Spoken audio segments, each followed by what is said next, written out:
തേജസ് ഈയിടെ Dubai air ഷോയിൽ തകർന്നു വീണപ്പോഴാണ് നമ്മിൽ പലരും ആ പേര് ആദ്യമായി ശ്രദ്ധിക്കുന്നത്.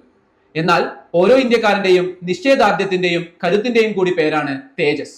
സ്വതന്ത്രാനന്തര ഇന്ത്യയിൽ നമ്മുടെ ആകാശം കാത്തത് ബ്രിട്ടൻ, ഫ്രാൻസ്, USSR തുടങ്ങിയ രാജ്യങ്ങളിൽ നിന്നും ഇമ്പോർട്ട് ചെയ്ത യുദ്ധവിമാനങ്ങളാണ്.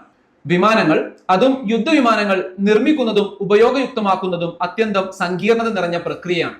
എന്നാലും ഇന്ത്യൻ എഞ്ചിനീയർമാരാൽ ഡിസൈൻ ചെയ്ത് ഇന്ത്യൻ കരങ്ങളാൽ നിർമ്മിച്ച് ഇന്ത്യൻ പൈലറ്റുമാർ പറത്തുന്ന യുദ്ധവിമാനങ്ങൾ സ്വതന്ത്ര ലബ്ധി മുതലേ നമ്മുടെ സ്വപ്നമായിരുന്നു. ആ സ്വപ്നത്തിന്റെ പേരാണ് തേജസ്. ആ സ്വപ്നം എങ്ങനെ യാഥാർത്ഥ്യമാക്കിയെന്ന് നോക്കാം. യുദ്ധവിമാനങ്ങളിൽ പൊതുവെ രണ്ട് തരം എഞ്ചിനുകൾ ഉപയോഗിക്കും. സിംഗിൾ എഞ്ചിൻ ഫൈറ്റർ എയർക്രാഫ്റ്റുകളും ഡബിൾ എഞ്ചിൻ ഫൈറ്റർ എയർക്രാഫ്റ്റുകളും. സിംഗിൾ എഞ്ചിൻ എയർക്രാഫ്റ്റുകളെ അപേക്ഷിച്ച് ഡബിൾ എഞ്ചിൻ എയർക്രാഫ്റ്റുകൾ അഡ്വാൻസ്ഡ് വേർഷൻ ആണെന്ന് പറയാം. അമേരിക്ക, ബ്രിട്ടൻ, ഫ്രാൻസ്, ചൈന തുടങ്ങിയവയാണ് യുദ്ധവിമാന നിർമ്മാണ മേഖലയിലെ പ്രമുഖർ. തദ്ദേശീയമായി യുദ്ധവിമാനങ്ങൾ നിർമ്മിക്കുന്നതിൽ ഇന്ത്യ കുറച്ച് മെല്ലെയാണ് തുടങ്ങിയതെങ്കിലും റിപ്പോർട്ടുകളുടെ അടിസ്ഥാനത്തിൽ അമേരിക്ക, റഷ്യ എന്നീ രാജ്യങ്ങൾ കഴിഞ്ഞാൽ മൂന്നാമത്തെ വ്യോമശക്തിയാണ് ഇന്ത്യ. 1983 അന്നത്തെ ഇന്ദിരാഗാന്ധി ഗവൺമെന്റ് ആണ് ലൈറ്റ് കോംബാറ്റ് എയർക്രാഫ്റ്റ് നിർമ്മാണ പദ്ധതിക്ക് തുടക്കമിട്ടത്. അതിനായി DRDOക്ക് കീഴിൽ എയറോനോട്ടിക്കൽ ഡെവലപ്മെന്റ് ഏജൻസി രൂപീകരിച്ചു. ഹിന്ദുസ്ഥാൻ എയറോനോട്ടിക് ലിമിറ്റഡിനെ അതിൽ നിർമ്മാണ പങ്കാളിയുമാക്കി. ഒരു യുദ്ധവിമാന നിർമ്മാണ പ്രക്രിയയിലെ പ്രധാനപ്പെട്ട സങ്കീർണതകളാണ് fly by wire system, air frame, engine, radar, advanced avionics. ഇവയിൽ റഡാറും എഞ്ചിനും അല്ലാത്തതെല്ലാം ഇന്ത്യ തദ്ദേശീയമായി വികസിപ്പിച്ചതാണ്. റഡാർ നമ്മളിപ്പോൾ തദ്ദേശീയമായി വികസിപ്പിക്കുന്നുമുണ്ട്.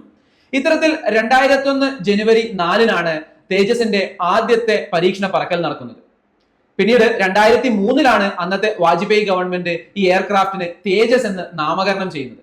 ആദ്യ പരീക്ഷണ പറത്തൽ ഒരു തുടക്കം മാത്രമാണ്. പിന്നീട് ടെസ്റ്റിംഗ്, റിഫൈനിങ്, ഫിക്സിംഗ്, സ്ട്രെങ്തനിങ്, അങ്ങനെ ഒരുപാട് പ്രക്രിയകളിലൂടെ കടന്നു പോകാനുണ്ട്.